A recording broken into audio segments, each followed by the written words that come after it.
war between India and Pakistan, two of the smallest nuclear powers, with only a few hundred weapons of about the size of the Hiroshima bomb, we might die as unintended consequences that the Indian and Pakistani generals never even gave us a thought about.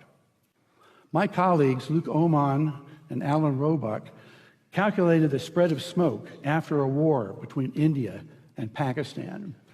It only takes about 2 weeks for the smoke to cover the entire Earth, and it would rise to altitudes between 20 and 50 miles above the surface. At those altitudes, it never rains. The smoke would stay there for years. This farmer may be in Europe or in the United States, but many thousands of miles from Pakistan and India, is looking at the smoky sky above him and down at the crops that have died in his field from lack of light and cold temperatures.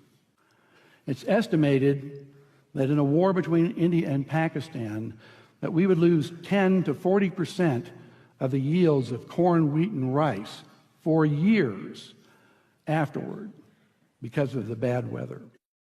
The entire world only has enough food to feed the population for 60 days unless agriculture produces more food.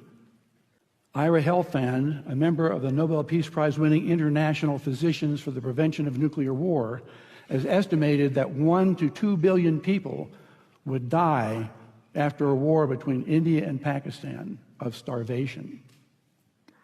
And after a full-scale nuclear war, temperatures would plunge below ice age conditions. We would be in a nuclear winter.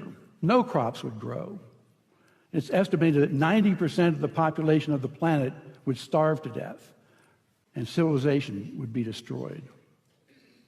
And no one would be safe. Not those in countries with no nuclear weapons, not those in countries that didn't participate in the war, and not those on the other side of the planet from where the explosions occurred. No one would be safe.